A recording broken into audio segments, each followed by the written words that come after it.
नमस्कार, स्वागत है एक बार फिर से आप सभी लोगों का आपके अपने चैनल पीकेटी एजुकेट्स में। मैं हूं डॉक्टर पवन तिवारी और आज मैं आपके सामने लेकर हाजिर हुआ हूं राजस्व लेखपाल भर्ती परीक्षा 2020 का छठा प्रैक्टिस सेट। इससे पहले कि हम अपने प्रैक्टिस सेट के प्रश्नों की तरफ आगे बढ़ें, मेरी आपसे ये गुजारिश है कि टेलीग्राम पर हमारा अपना पब्लिक चैनल पीकेटी एजुकेट्स के नाम से है। आप हमारे पब्लिक चैनल को फॉलो करें, उसके साथ जुड़ें, जिससे कि आप हमारे चैनल के प्रत्येक अपडेट के साथ बने रह सकें। तो आइए बढ़ते हैं आज के अपने प्रैक्टिस सेट के प्रश्नों की तरफ।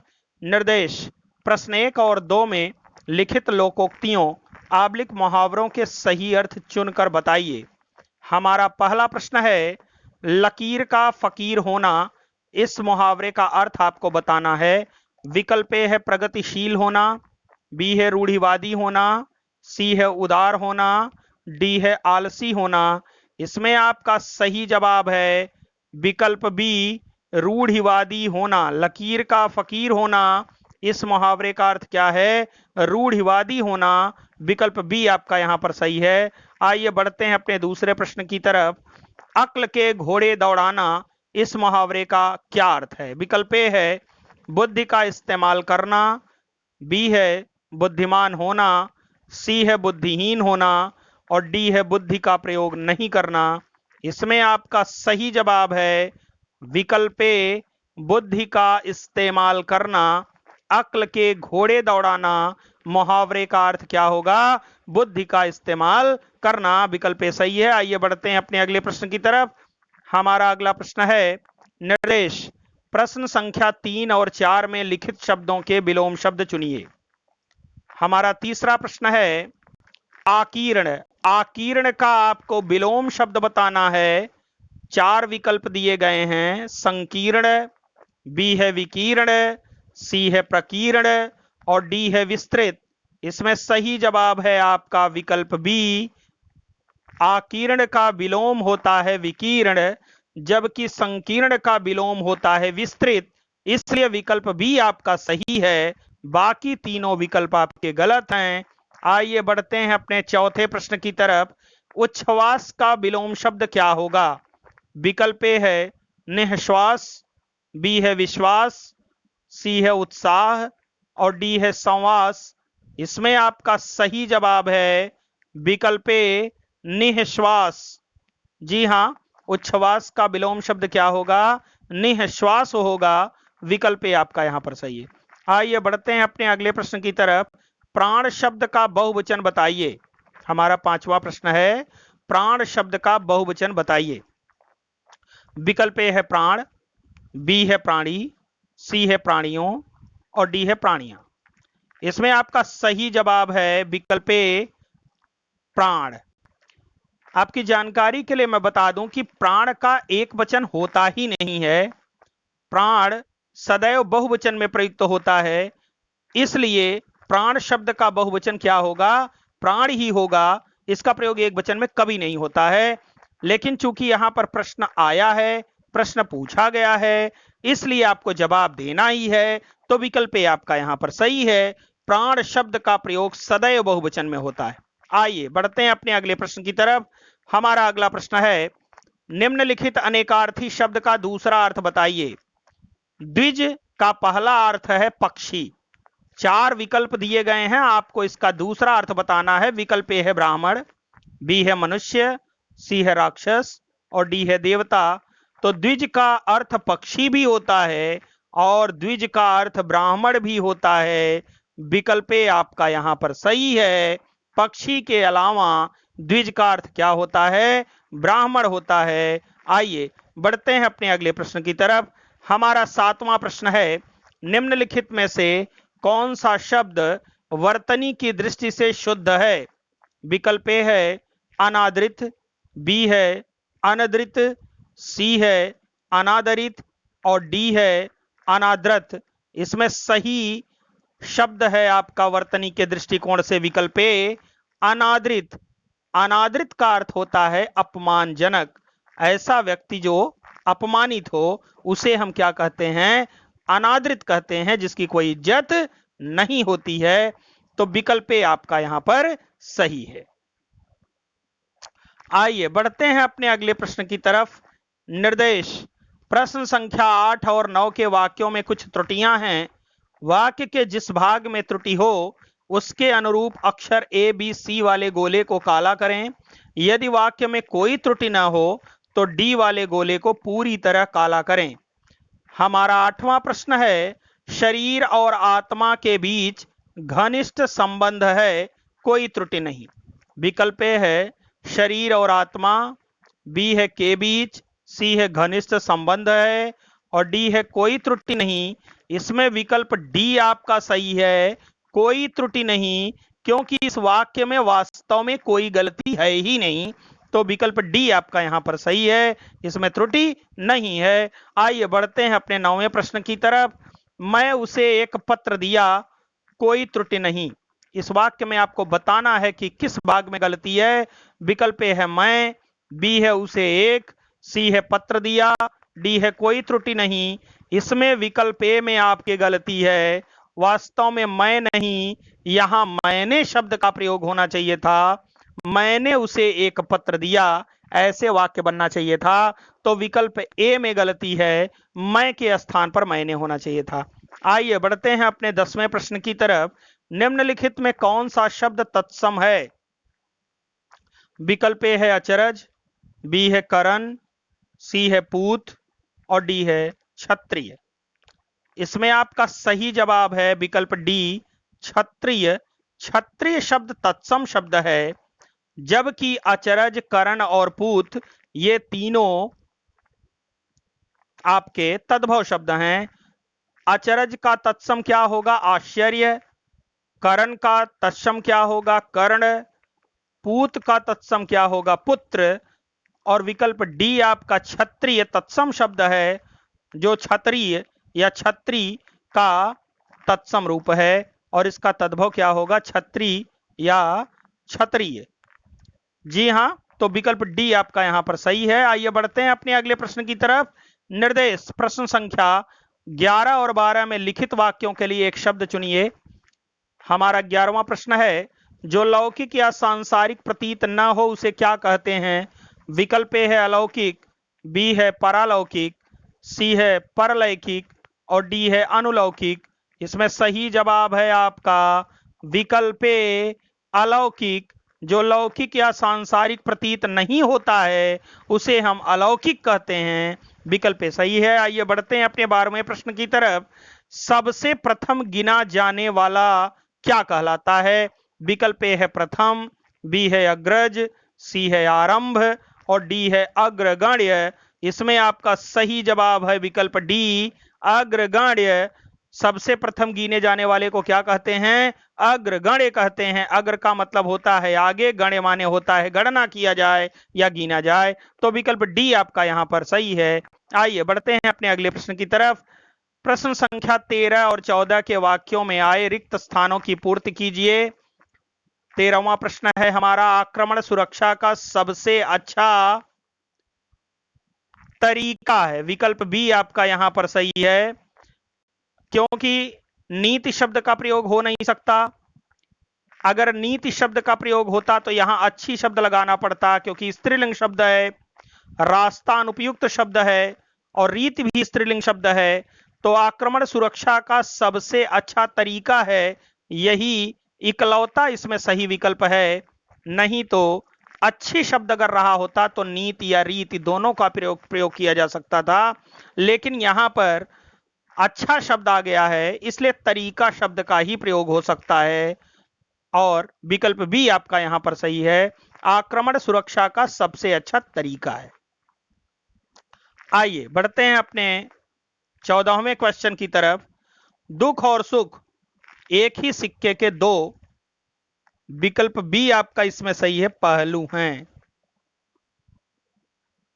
दुख और सुख एक ही सिक्के के दो पहलू हैं। बगल, पट और पहिए ये तीनों ऑप्शन आपके अनुपयुक्त हैं। आइए बढ़ते हैं अपने अगले प्रश्न की तरफ। आख्यान शब्द का पर्यायवाची शब्द बताइए। विकल्प ए है उपक्रम, बी है अर्वाचीन, सी है वृत्तांत और डी है विज्ञान। इसमें सही जवाब है आपका वृत्तांत। आख्यान का पर्यायवाची शब्द क्या होगा? वृत्तांत होगा। और वृत्तांत का मतलब होता है कथा कहना, आख्यान का मतलब भी वही होता है, कथा।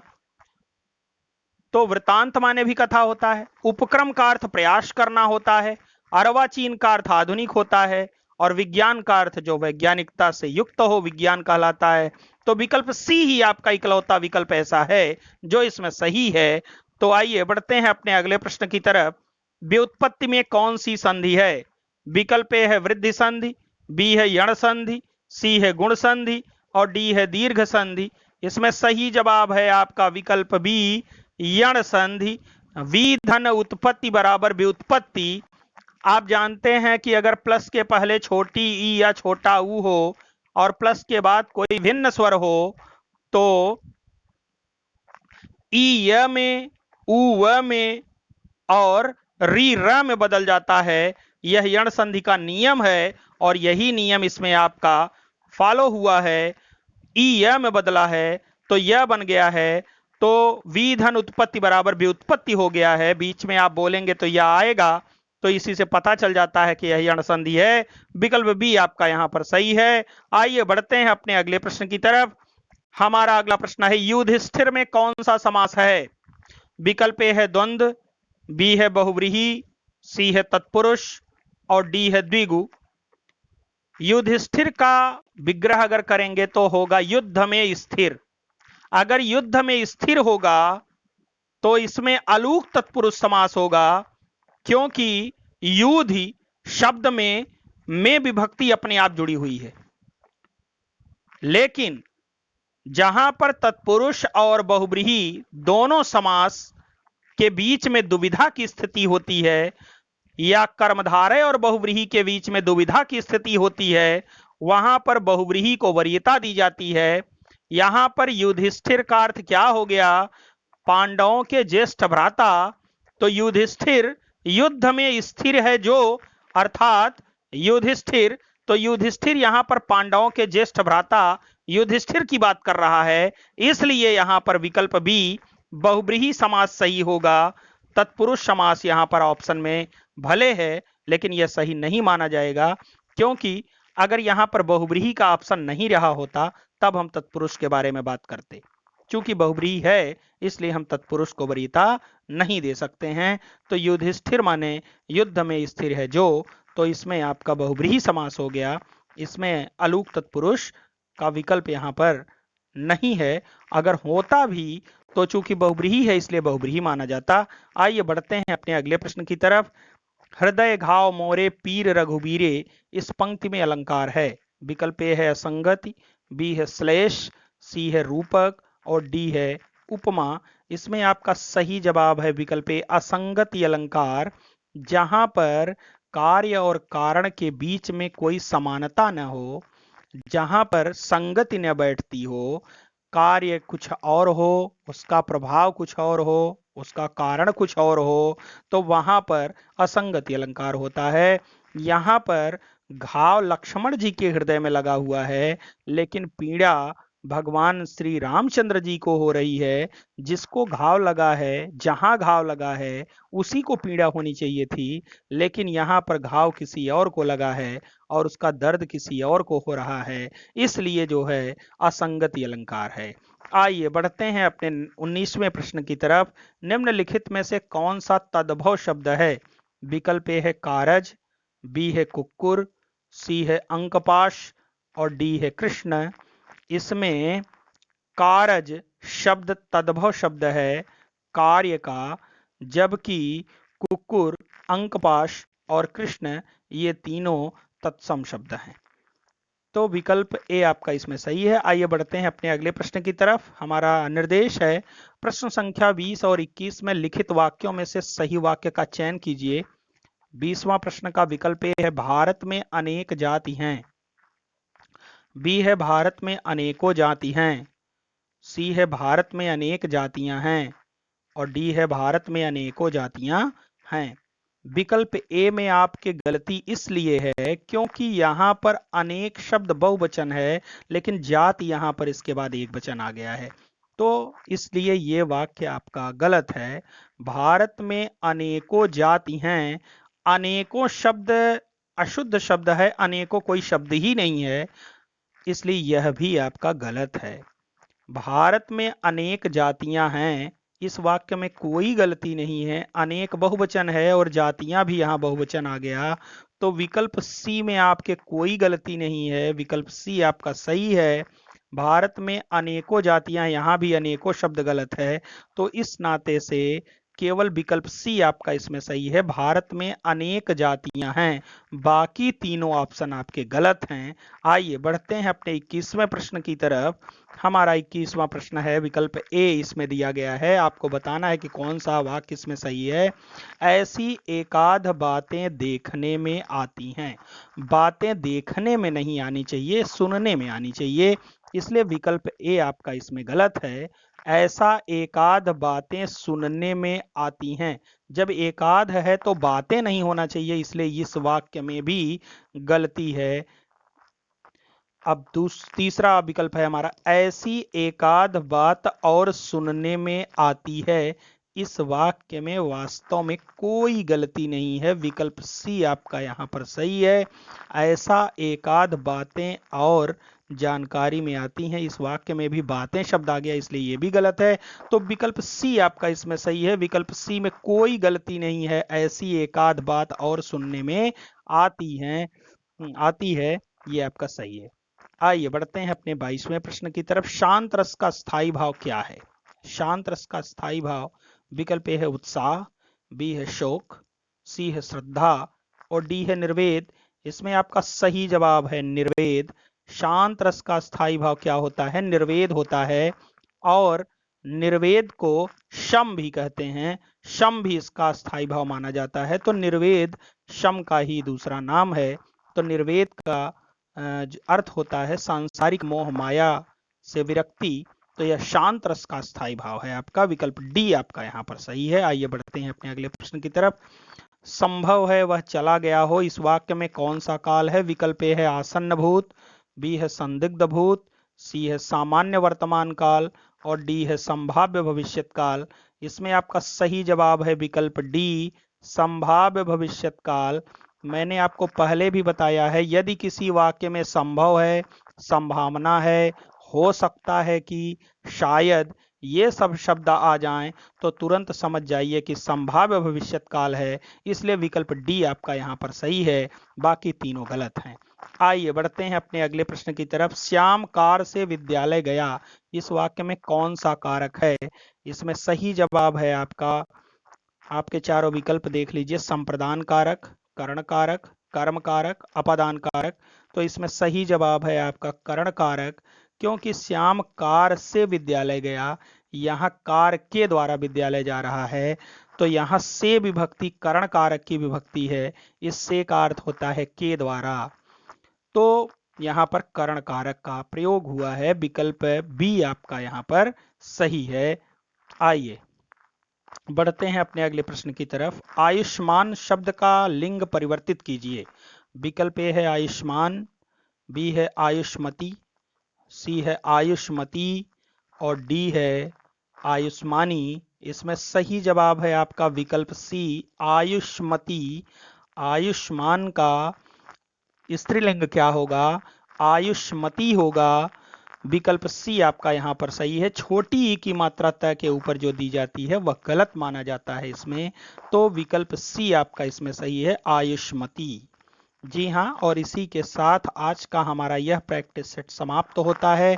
मुझे पूरी उम्मीद है कि सारे प्रश्न आपको बेहतर तरीके से समझ में आए होंगे। तो अब मैं लूंगा आपसे विदा। That's all, thanks to all of you.